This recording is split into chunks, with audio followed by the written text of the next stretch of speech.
the Carolina Hurricanes were able to tie up the series out there on the ice. Yes, the Stanley Cup finals are tied 1-1 apiece as Carolina was able to get a 4-3 win last night in overtime. And you know what that means. We cashed the overtime bet between the Vegas Golden Knights and the Carolina Hurricanes. We also cashed the Vegas Golden Knights team total over 2.5. This is Madden on the Line for Friday, June 5th for your board check, presented by Crosscheck Media on the Biz Talk Today TV network. If there's money on the board, you absolutely know that we are on it. So last night out there on the ice, we saw a spectacular comeback win by the Carolina Hurricanes. The excitement didn't stop in that matchup. We saw Vegas go up in the first period with Howden coming out, getting a goal in that first. He then came out in the second and got another unanswered goal. But in that third period, that's where everything changed for the Carolina Hurricanes. We saw 3 unanswered goals by the Carolina Hurricanes.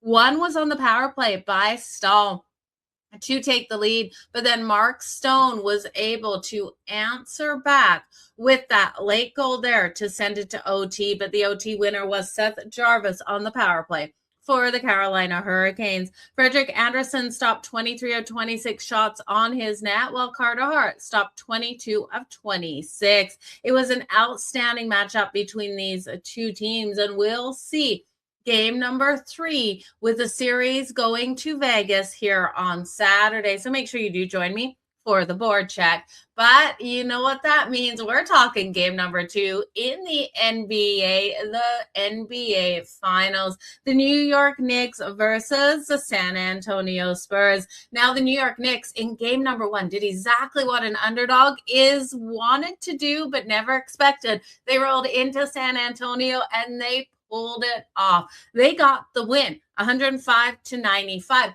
But you look at those numbers and it sounds like it looked easy again for the Knicks to get another win. But this definitely wasn't. They were down by 14 points going into the half, and then they were able to fight their way back. And while Jalen Brunson battled early with a knee issue and bad shooting, he definitely answered back and in a big way in the fourth quarter, walking away in that game with 30 points. Karl-Anthony Towns did what Karl-Anthony Towns does game in and game out, which is cash for us big. Game number 1, 18 points, 12 rebounds, and 4 assists. So if you had that double-double, you were definitely counting your dollars at the end of the night.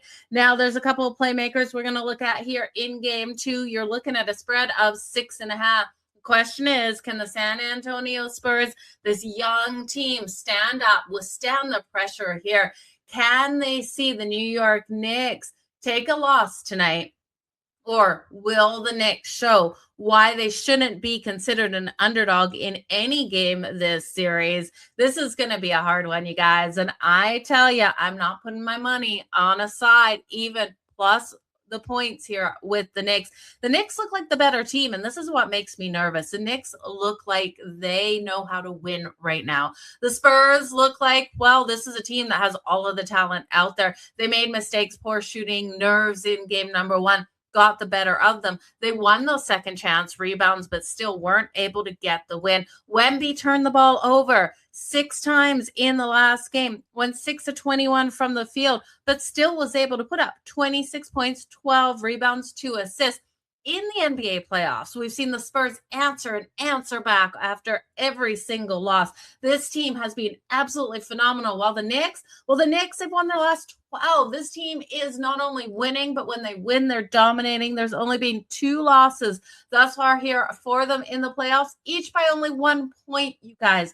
This game should be a tight one. This should come down to the final seconds, and the Knicks in the final seconds are closing things out. But the books are still giving us the Knicks plus 6.5. They're giving us the Spurs laying 6.5. I can't touch a side. So where are we going to make some money? Where are we going to go? You guys, I think the best way to attack this one is look for the Spurs shots to be firing tonight. I'm taking this over the 215.5.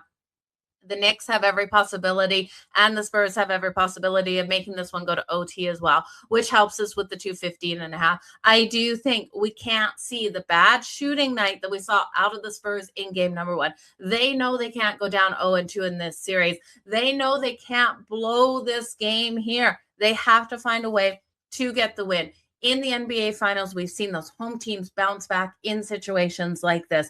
Can the Spurs do it?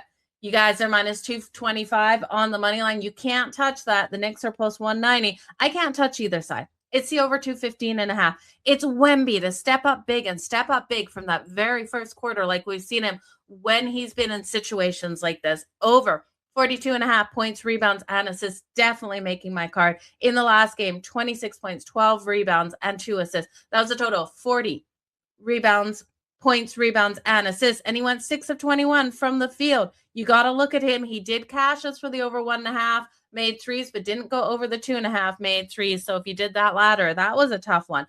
De'Aaron Fox needs to step up again. Over 14.5 points. You look at De'Aaron Fox, 7 points in game number 1, you guys. 3 of 13 from the floor, 0 of 4 from deep. Can his shots start dropping? They absolutely can. You could also look at him for his points, rebounds, and assists, because you look at him in game number 1, the rebounds and assists were there. He hit 9 rebounds and assists. His prop in this one's 9.5. I do think he'll get double digits in that area.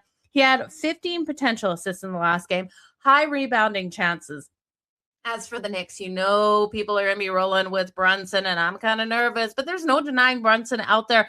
If you're rolling with him, go with him. I'm rolling back Karl-Anthony Towns for those rebounds. I just love what he's doing out there on the court. Mikal Bridges, so you think you got to look at Bridges. Here's a player that, why didn't he take any 3-point attempts in the last game? We saw him versus the Cavs, 8 attempts in that very last game, game number 4, 1 only sinking, but Bridges has it. When he has that ability for that rhythm out there, he can hit them. And I do think the Spurs are going to be over other playmakers out here. Bridges, 9 points, game 1. He had a 0 3-point attempts. I'm looking at him to go over 1.5 made threes. I'll take him over 2.5 made threes as well. Look at Josh Hart, Karl-Anthony Towns, Brunson. This game is flying over the total of 215.5. And as I say that, guess what the books did? They just moved this to 216.5. I tell you guys, money is coming in on the over. Hammer this one to the over. I don't think you're going to get a better number. I think the Spurs, the Knicks are going to come out. They're going to come out firing in this. If you're looking for a first quarter, hammer the Spurs first quarter in this game. I think they come out just on fire. But you guys, this has been Madden on the Line, presented by Crosscheck Media on the Biz Talk Today TV network. Thank you for joining me here for the board check. Until next time, enjoy the playoff action, and we'll see you again here shortly.